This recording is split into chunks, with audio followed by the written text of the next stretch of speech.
Zulfi Bukhari PTI से हमें join कर रहे हैं। जुल्फी, बहुत शुक्रिया आप हमारे साथ शामिल हो रहे हैं।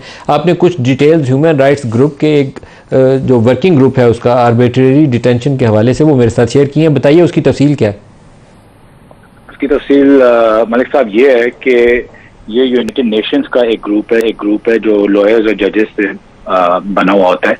ये साल में 3 दफा सिर्फ बैठते हैं और इसमें बड़े बड़े नाम इस वक्त मौजूदा मलेशिया का प्राइम मिनिस्टर अनवर इब्राहिम, मालदीव्स के प्रेसिडेंट, जब भी ये जेल में गया उनका पहला स्टेप ये होता है कि यूएन से ये फैसला लें कि वो क्या कानूनी तरीके से या गैर कानूनी तरीके से जेल में डाले गए।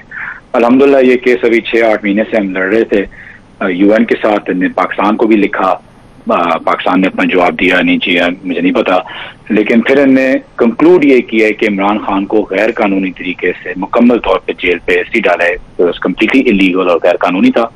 उन्हें कंक्लूड ये किया कि इमरान खान को कॉम्पनसेशन दी जाए अपने इस गैर कानूनी तरीके से जेल में डालने के लिए। उन्हें ये भी कंक्लूड किया कि इमरान खान को जेल में इसलिए डाला गया था कि उनको पोलिटिकल इलेक्शन से हटाया जाए। उन्हें ये भी आगे लिखा कि जिन जिन लोगों ने ये किया है गवर्नमेंट ने उनको अकाउंटेबल इस चीज के लिए बनाना है और इन्वेस्टिगेशन करनी है कि किन किन लोगों ने किया और उनको अकाउंटेबल बनाए। तो इसका फायदा आपको ये आता है कि बार बार जब अगर एक व्हाइट हाउस के स्पोक्स पर्सन से या किसी और मुल्क के स्पोक्स पर्सन से या प्रेसिडेंट या प्राइम मिनिस्टर से पूछा जाए तो हमेशा एक इजी आंसर होता है दूसरे ममालिक के लिए कहने के लिए कि जी ये एक पाकिस्तान का इंटरनल मैटर है। लेकिन क्योंकि एक यूएन की जजमेंट इस पे अब आ गई है तो अब ये इंटरनल मैटर नहीं रहा। अच्छा, ये ह्यूमन राइट्स काउंसिल जो यूनाइटेड नेशंस की है, ये इंपॉर्टेंट स्टोरी बन जाती है। ह्यूमन राइट्स काउंसिल जो यूनाइटेड नेशंस की है उसका एक ये सब ग्रुप है और आर्बिट्रेरी डिटेंशंस, जिसकी ये फैसला है कि इमरान खान को रिहा किया जाए। जी, अब उन्हें पाकिस्तान हुकूमत को बोला है कि इमरान खान को इमीडिएटली रिहा किया जाए और कॉम्पनसेशन दी जाए। मतलब है कि उनको क्यों इतनी देर जेल में रखा गया था। तो अब उनका काम है चेस भी करना, उनका काम है बाकी मुल्कों से स्टेटमेंट्स भी दिलवाना और इंशाल्लाह ये हम रिपोर्ट पूरी दुनिया में अभी लेके जाएंगे सारी लीडरशिप के पास कि पहले तो आप लोग कहते थे कि हमारे जजेस और हमारे कोर्ट्स का इंटरनल मसला है, पाकिस्तान का अंदर का मसला है, लेकिन अब यूनाइटेड नेशंस ने यह फैसला दिया है कि इमरान खान गैर कानूनी तरीके से जेल में है, तो लिहाजा अब आप इस पे क्या कहते हैं। तो अब वो जवाब दे हमें नहीं दे रहे पाकिस्तान बतौर पीटीआई या पाकिस्तानी या जुल्फी बुखारी, अब वो जवाब दे रहे हैं कि यूनाइटेड नेशंस के ग्रुप्स, यूनाइटेड नेशंस का क्या वर्डिक्ट था और अब यूनाइटेड नेशंस का जो ह्यूमन राइट्स कमिश्नर। जुल्फी, आप खुद भी इस ग्रुप में अपीयर हुए, आपने भी कोई प्रेजेंटेशन किया उसमें? नहीं, मैंने खुद, इसमें कोई बायसनेस आपको नहीं इजाजत देती कि आप अपीयर होते हैं, आप वकील रखते हैं, वकीलों के जरिए। और वो वकील कौन सा था?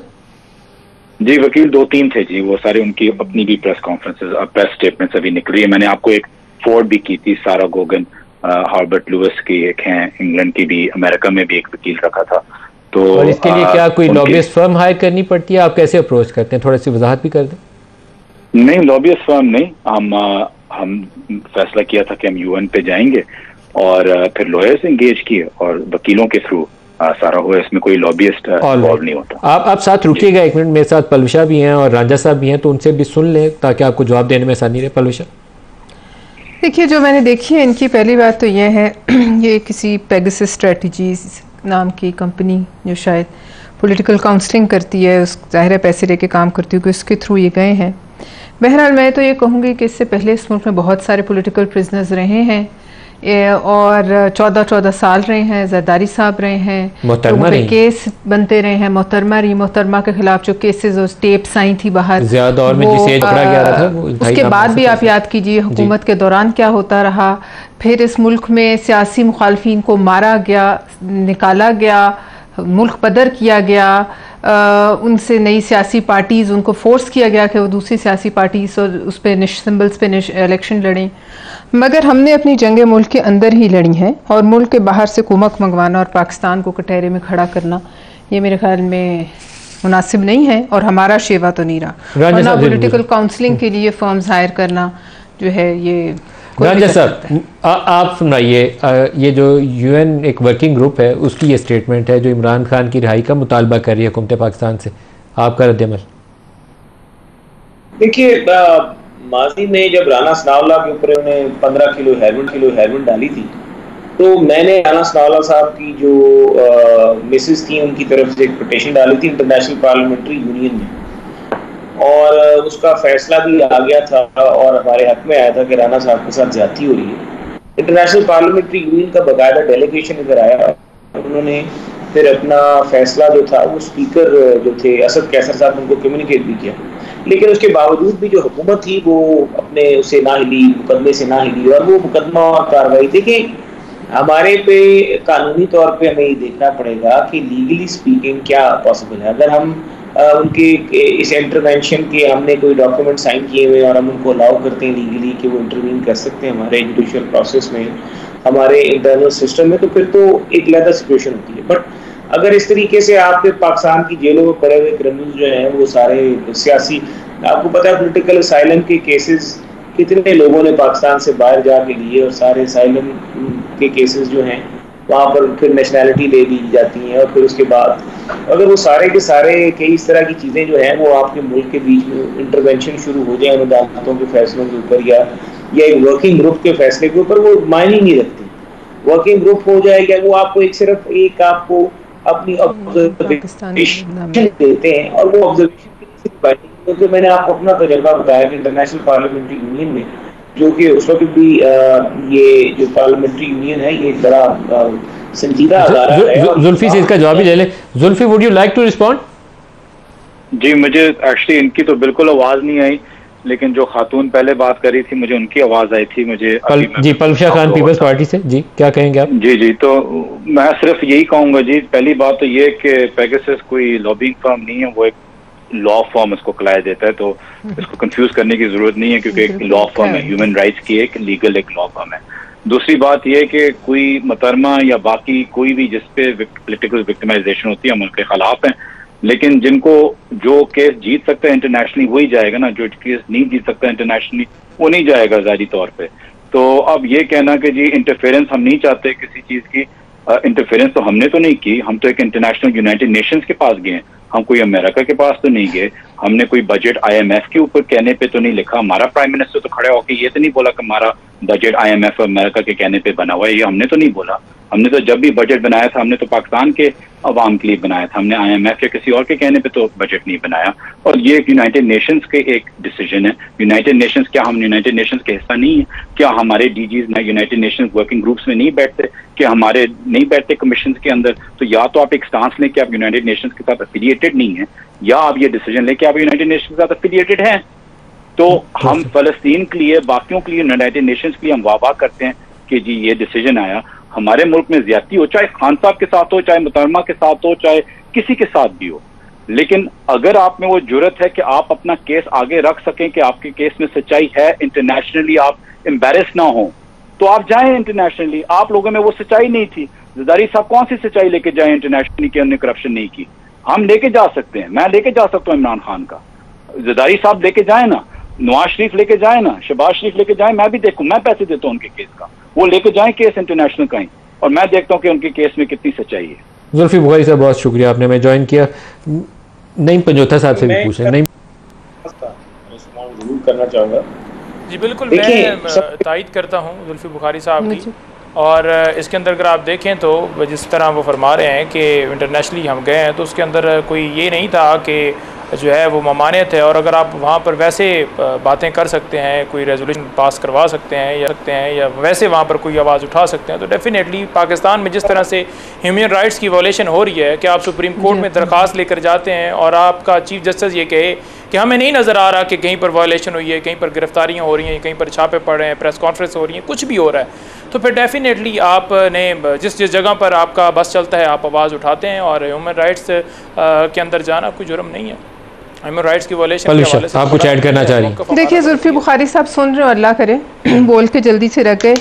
ये पाकिस्तान की आवाम देखें, make your campaign a winner, ये पैसों पे हायर की गई कंपनी है, और ये जितने लोग वहाँ गए हैं, कर दें जी, make your campaign a winner, make your campaign a winner, Pegasus strategies, ये इन्होंने पैसे दे के हायर किया है, और इनके कहने से कोई ना करप्ट हो जाता है जिनके ऊपर दुनिया जहान की करप्शन के इल्ज़ामात हैं। बात सिर्फ ये है कि जरदारी साहब पे कभी कोई घड़ी बेचने का, या अल कादिर ट्रस्ट जैसे या इस किस्म के इल्ज़ामात नहीं लगे। 14 साल वो जेल में रहे। मेरा मतलब ये था कि हम सियासी जंगों का फैसले के लिए यूएन नहीं जाते। जो यहाँ पॉलिटिकल प्रिजनर होता है वो फिर जो लीडर बनने का ख्वाहा होता है उसको जेलों से नहीं डरना चाहिए। और यहाँ इस मुल्क में लोग जान से गए हैं। अभी तो खान साहब को कितना अरसा हुआ है? 1 साल से ज़्यादा। जी, तो लिहाजा आप उसको कंपेयर कर लें कि बाकी प्रिजनर्स जिस तरह से जेलें लोगों ने यहाँ काटी हैं। हम भी पैसे दे के यहाँ जा सकते थे, तमाम जमातों के लॉबिस्ट होते हैं, लेकिन हमने पाकिस्तान को कटहरे में खड़ा करना जो है वो अच्छा नहीं समझा। और जो ये जुल्फी बुखारी साहब फ़लस्तीन की बात करके गए हैं, तो जब आप अमरीकी करारदादें और अमरीकी कुमक को जो है आप तमगे की तरह सजाते हैं अपने सीने पर, तो फिर आप किस मुंह से फ़लस्तीन की बात करते हैं? क्या आप ये नहीं जानते कि ये वही लोग हैं जिनके हाथ पर जो है इस वक्त अमरीकी हुकूमत, जिसके हाथ पर जो है तकरीबन 60,000 औरत मर्द और कई हज़ार बच्चों का उनके चीथड़े उड़ाए गए हैं उनकी कहने पर और उनके पैसों से। और यूनाइटेड नेशंस इस ग्रुप में आज तक किसी और खुद से बजाते खुद किसी और पाकिस्तानी रहनुमा के लिए क्यों नहीं कहा? ये तो पेगासस स्ट्रेटजीज गई, चले औरों को छोड़ दें, आप हमें छोड़ दें, नून को छोड़ दें, और किसी रहनुमा के लिए जो जान से गए, जो अपनी कैंपेन्स में जान से गए, जिनको टारगेट करके शहीद किया गया, उनके लिए कभी कोई आपने अल्फाज सुने? यूनाइटेड नेशंस आज तक गजा पे क्या कर सकी? क्या वहाँ उसका कोई किरदार रहा?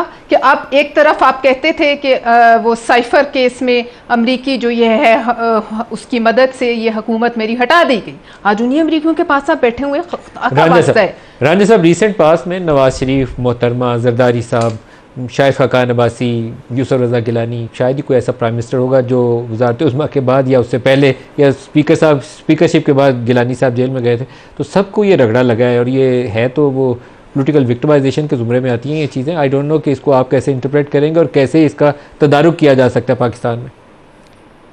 देखिए, मुझे हैरानगी की बात यह कि नहीं कहना चाहिए ये चीज़ें, लेकिन करप्ट लोग अगर कहें कि जी मैं करप्ट लोगों को लेके जाऊंगा जेलों में और मैं कोर्ट्स में लेके चला जाऊंगा, तो मैं समझ नहीं आती कि सबसे बड़े जिनकी आप अगर पुराना देख लें कि ह्यूमन स्मगलिंग से शुरू करके टिल डेट तक रिंग रोड सारा सिस्टम और जो कुछ हुआ, पैसे लिए गए, इमरान खान के अपने दौर में इनके अपने करप्शन के स्कैंडल निकले, आज वो हमें इंटरनेशनल कोर्ट्स में लेके जाएंगे। बड़ी हैरानगी की बात है। पैसे देंगे इनका जो और ऊपर से बात है जो इलीगली तौर पे साकिब निसार के एक फैसले की पैदावार है ये जुल्फी बुखारी साहब, इनके बाद इनको स्पेशल स्टेटस दिया गया जो कि पाकिस्तानी नेशनल भी नहीं थे, इनको पार्लियामेंट में बिठा दिया गया और इन मामले खुसूसी सॉरी बना दिया, जिनका पूरा वेल्थ होटल को बेच के वो जेब में रकम डालने का उनका चूंकि ख्वाब पूरा नहीं हो सका, इसलिए वो पाकिस्तान को कटहरे में खड़ा करें। सवाल सिर्फ ये है कि अपनी जंगें यहाँ मर्दानावार लड़ें और बाहर से कुमक मंगवाएंगे तो फिर आप जो हैं यहाँ के लीडर नहीं बन सकते। पंजोथा साहब, आप सियासी लोग आपस में भी बात कर लिया करें, उससे रास्ता बहुत सारा निकला है। देखें नदीम मलिक साहब, बात यह है कि पाकिस्तान के अंदर जो इस वक्त हो रहा है, जो ख़वातीन के साथ सलूक हो रहा है, जो अगर कोई फ़लस्तीन के हक़ में एहतजाज करे उसको उठा लिया जाता है, अगर कोई महंगाई के ऊपर एहतजाज करे उसे उठा लिया जाता है, किसी को जलसे जुलूस की इजाज़त नहीं है, पाबंदियाँ हैं। ऐसी सारी सूरत हाल के अंदर अगर ह्यूमन राइट्स के हवाले से कोई बात की गई है तो क्या गलत है? और दूसरे नंबर पर ये इस बात को तो ज़रूर कहते हैं कि जनाब वो बड़ी पॉलिटिकल विक्टिमाइजेशन हुई, वो जेल में डाल दिया गया, ये जेल में डाल दिया गया, लेकिन जब इमरान खान की बात है, पाकिस्तान तहरीक इंसाफ की बात है, तब ये कहते हैं नहीं बिल्कुल ये जेन्युइन पड़े हुए हैं, वो बिल्कुल सच्चे थे। हालांकि और रिकॉर्ड सारी चीज़ें हैं कि आज भी एवन फील्ड अपार्टमेंट का हिसाब नहीं दिया गया, आज भी ये लोग आम आदमी के ऊपर तो टैक्स लगा रहे हैं, तनख्वाहदार तबके के ऊपर लगा रहे हैं टैक्स, लेकिन 5-5, 6-6 लाख ये सिर्फ टैक्स देते हैं। और जिनकी बड़ी बड़ी गाड़ियाँ, एक गाड़ी की कीमत 10-10 करोड़ है, जहाँ पर तोशाखाना से गाड़ियाँ ली गई उसका कोई हिसाब नहीं दिया गया, जो कि कानूनी तौर पर ली नहीं जा सकती। एक मोहतरमा से पूछा गया कि बताएं आपने ली, उन्होंने कहा जी कब ली, हमें तो नहीं याद। फिर कहा गया कि जी पता नहीं, कट कर दें, ये यहाँ पर ना चलाएं। बाकियों ने आपके ऊपर जॉब शुरू कर दिया तो मेरा प्रोग्राम एक तरफ हो जाएगा। नईम पंजोथा साहब, मोहसिन शाहनवाज और सेंटर पर, आपका बहुत शुक्रिया। आज के लिए इतना ही, इजाज़त दीजिए, अल्लाह हाफिज़।